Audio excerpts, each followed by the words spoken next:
Five, four, three, two, one. What's up, Hey, guys? someone's a douchebag.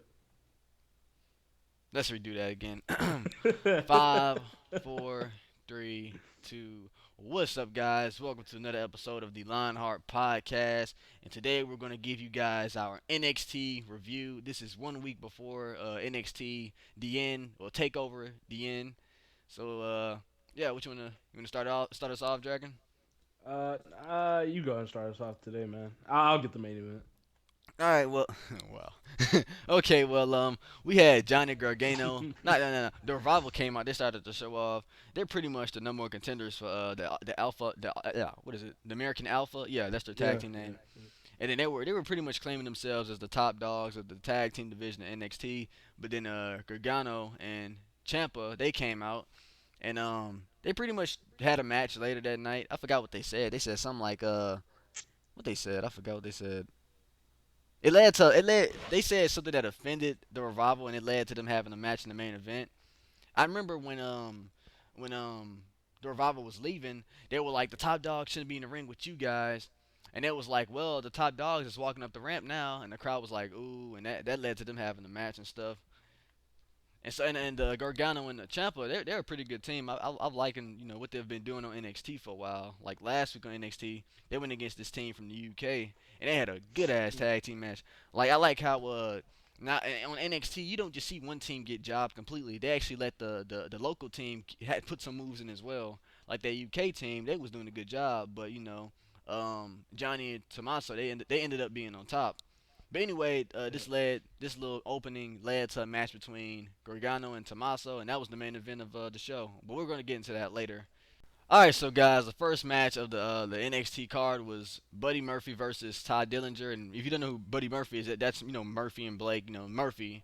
Um, this Todd Dillinger, he's the guy that does the little 10 count or whatever, the little 10, 10, 10. yeah, yeah. And he pretty much dominated this match. He had his finisher. He does this thing where he take his knee pad off. He does like a little fireman carry, and Murphy head hit his knee, and all. That was a pretty nice move. I forgot what it's called, but it was a pretty nice move. And I like how in the match Dillinger went for the 10 punches, and it fits his gimmick perfectly for the 10 10. He did like 10 punches to his head on a turnbuckle, and yeah, that was pretty nice. But Murphy took that L. That's all I gotta say about that match. That was just a random match they booked. I don't think they're in a feud because the last time I watched NXT, last time I seen NXT, Murphy and Blake had a little situation with I forgot the Alexa, not Alexa Bliss. That's her name, Alexa Bliss. Yeah, Alexa Bliss. Yeah, Yeah, you remember she walked out on them yeah, and yeah, yeah. left them high and dry. All right, all right. The next match was Austin Aries versus Elias Simpson. Like before I started watching NXT again a few weeks ago, I was watching these promos of this dude, playing the guitar or whatever. I didn't know it was gonna be him. Then I didn't realize he debuted it already because I haven't seen it in a while. But since I started watching it, I guess he debuted it between the time while I wasn't watching it. But Austin Aries had a match against Elias Simpson. I mean, Austin pretty much dominated this match. That the ending. I think Austin Aries has like two finishers. He does the 450 splash, but Oh yeah, this second move, this second finisher he did like this neck breaker, and then he started kneeing him in his head and turned it to like a submission hold, like a neck submission hold. It was a pretty technical move. I didn't think it was gonna end the match, but it did. That was pretty nice. yeah. I like how they use Austin Aries in NXT. Yeah, yeah, Austin. Yeah, hopefully he'll be NXT champion one day. I could picture him Yeah, with that championship one day. He might have to turn heel though. He might could do it as a face, but I could picture him being NXT champion as a heel better. yeah. He could play. Yeah, it wasn't in TNA. Did he ever be a heel in TNA? Yeah, he was a heel. He was TNA champion while he was heel. I think he was Oh, face at he was face at he was heel. Then I think before he left he was face oh, or damn. something like that. And Yeah. He can play good heel. oh yeah. And at some point during the show, I think it was like in the middle of the show, that was like a little backstage interview between Samoa Joe and Finn Balor. Like the interview got a little personal when Finn Balor was like, what happened to the old Samoa Joe? What happened to the guy I used to train with 10 years ago? And the guy I saw at the wedding and yada yada yada. And Samoa Joe was pretty much blaming Finn Balor for not giving him a shot at his, at his title. Even though they've been friends for a long time, he was like, "You're supposed to give me a shot. You never gave me a shot." And they were going back and forth. They're pretty much just building up the tension between the two for this match next Wednesday. I think the match is going to be good. And Yeah, really departed, man. Finn Balor was Departed. just giving us some little history or whatever, saying he was in I think he was in England for like 5 years or 8 years, something like that. And he was in Canada, no, Oh not yeah. Canada. He was in Japan and he was in England. I don't know what the hell Canada came from, but yeah, he was in England and he was in Japan. I knew he was in Japan because he was Prince Devitt at that time. But yeah, that was pretty much it for the interview. They got face to face. Yelling, no, talking, yada yada, just chattering, same old Yeah. typical stuff. Yeah, and that's when the But screen went dark, and we all know they both went to go get coffee afterwards. hell no. But either way, the match is next week. Then next week, then we'll have something to talk about after seeing this match. But anyway, the main event was the Revival versus Tommaso and Johnny. Now, they started off the show going at it, but they had decided, Regal booked the match. He announced it during the show. No, the commentary announced it during the show that Regal booked the match between the Revival and Tommaso and Johnny. Now this match was it was a pretty decent match. The ending was pretty epic. I ain't gonna lie. What's his name? The bald dude. Well, both of them are bald. uh, One of the um, dudes from the Revival. They had a suplex on Gargano. Yeah, on Johnny. Yeah, he had a suplex on Johnny, and like once he hit that suplex, Johnny converted it to like a roll up suplex, a roll up pin after that. Like soon as they landed, he kind of lifted his legs up and turned it into a pin. I'm like, wait, whoa, what is this? And the ref counted 1, 2, 3, and that was it. And I like this tag team, man. They're a pretty good team. I think they're gonna win the titles at some point. But that right there proves that they're worthy of being champions. As they continue to move on, as NXT superstars or whatever. But then afterwards, the rival got all pissed off. They started beating them up and all. Then they hit their tag team finish on one of the guys. I forgot what it's called, but it's like that flapjack code breaker move. And oh yeah, yeah, yeah. Like they get thrown right into the his knee. yeah, I know what you're talking about. yeah, I forgot the name of it. I keep forgetting the name of that move. And then afterwards, American Alpha came out. They saved the day. They got into a big fight with the revival. And We're the better tag they team. ended We're the the match. better tag. They ended the match with just hitting German suplexes. That was like a double suplex city kind of like one guy hit a German suplex, the other guy did. And American Alpha was just standing tall, and you know. But I think that's gonna be a good match. The Revival versus the American Alpha, the rematch from NXT Dallas. Um, they okay. American Alpha, they remind me of Charlie Haas and Shelton Benjamin. I don't know why. There's something about them. Shelton Benjamin. No, I don't know if y'all remember the team with Team Angle with Kurt Angle, Shelton Benjamin, and Charlie Haas. Before they formed a team with Kurt Angle, it was just Charlie Haas and Shelton Benjamin, and or maybe afterwards it was just Charlie Haas and Shelton Benjamin. They were a tag team at some point, and I don't know. They just remind me of them. I don't know why. They just remind me of Charlie Haas and Shelton Benjamin. Maybe because that I can American see what thing. you're saying. I can see what you're saying. And the show ended with Nia Jax and Asuka, the contract signing night. This was crazy. Nia Yeah. Jax was like, no, I don't see how everyone's scared of you, just because you kicked the girl in the head. Yeah, you kicked Bailey in the head.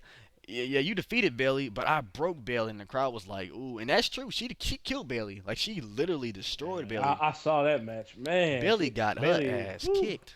Bailey got destroyed. That leg drop to the head. No, oh, it was crazy. Yeah, But that was then Asuka, she got the mic. She after Nia Jax signed, Asuka got the mic and all. She was like, "You talk too much." She told her, she she said, "You talk too much." And after Talk that, too as much. soon as she signed, Nia Jax, she was speaking Japanese. I ain't know what she said. And then she was like, "You're not afraid, but she's pretty much saying, best be afraid. You're not afraid of me, but it's best if you do be afraid of me." And after that, she stepped up to Nia Jax. Nia Jax pushed her like, "Bitch, get away." And after that, Oscar walked up to her. She looked up. She just started stealing off her. She slapped her in the face, gave her that karate, gave her that kick to the face, kicked her in the face and stuff. And next thing you know, Nia just caught her leg, power bombed her, and Wow. that was it. And that was crazy. Wow. Oscar, no, no. Wow. I mean, I can't. This is call me Wow. crazy. Besides Finn Balor and Samoa Joe match, this is probably the other match I'm anticipated for. This is going to be a good match. Nia Jax, she be dominating. Oscar, she's very technical in the ring. If these two clash, once you see these two clash, that's going to be an epic women's match. The question is, would that match be better than Sasha Banks versus Bailey? I don't know about that one. I might be going a little too far with that one.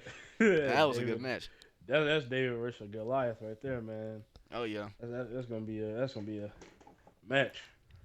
But man, Oscar, she walked up to her. She just started slapping her, and she kicked her in the face, and Nia Jax caught her leg and just powerbombed the crap out of her. But in the last NXT podcast, Ason, you said that what's your Oscar? You said that Oscar, she would be a good champion. I mean, Oscar, not she's Oscar, but already Nia champion. Jax. Yeah, Nia, Nia yeah, Jax, yeah, I she'll be mean. a good champion. She'll be a. I think they might actually let Nia Jax beat Oscar, cause not Oscar, no, not Oscar. Nia Jax been dominating Yeah. lately, so I think she might actually win this title. Not Oscar, she might get it back in a rematch, of course, but And I think next Wednesday, Nia Jax gonna take it home. like the question is, if she does win, is she gonna win in domination fashion? Like dominating fashion. I mean, like Oh yeah, straight up dominating the match, like yeah, I'm talking like Brock she did Lesnar, with John Bailey. Cena, Bailey, Oh all of yeah, that. bro. Oh yeah, yeah, yeah. That You type of know what? Yeah, a domination. perfect example. When Brock Lesnar, we saw that Brock Lesnar and John Cena match. I never would have expected for John Cena to get zero offense in, but I mean, yeah. What if we see something like that with this Divas match, man? I mean, this women's match. I That's mean, gonna if be Bailey could get man. offense on Nia Jax, I know Oscar can. I know Oscar. She might get Nia Jax down a few times, but I just think Nia Jax gonna take it home. I think that one leg drop, that one leg drop to the skull, that's gonna be it. Oh yeah, that's game. That's a lot of weight, man. And they've been making her look dominant lately, so I think she gonna get that title successfully. Yeah, yeah, it's gonna be a match. I know I'm gonna be watching. I Oh know I yeah, will be next watching. Wednesday. Yep. But that's pretty much it. There was nothing much else to say about the NXT show. The only good thing about it was the ending, in my opinion. That was a really good ending. Yeah, But that's it was about a it, y'all. little more. Yeah, it was a little more off than usual, but yeah, it was pretty good. Yep, but thank y'all for watching. Make sure you leave a like, subscribe. Oh yeah, and by the way, guys, I did upload the final episode of Rey Mysterio's Road to WrestleMania. I removed it because it was an audio problem. I'm gonna re-upload it tomorrow, so stay tuned for that. And also check out Dragon's channel. He got some awesome 2K16 clips, and he just released his 2K17 info video. So y'all better check it out when y'all could. When y'all Yeah, could. that Goldberg, Yep, Goldberg. Goldberg The getting Goldberg released. video. Pretty much everything you'll get with that Goldberg pack if you pre-order it. So yeah, guys, you need to go to the store. Oh yeah, officially since Monday you can actually go pre-order the game. So yeah, I know I haven't really had time. I've been really busy. I haven't had time to go and stop and actually get my pre-order in. But when I get time, I'm gonna go do it. So, yeah, y'all should go and probably get ready for that because it's out right now. For the pre-order. Thank y'all for watching this video. Make sure you leave a like and subscribe, and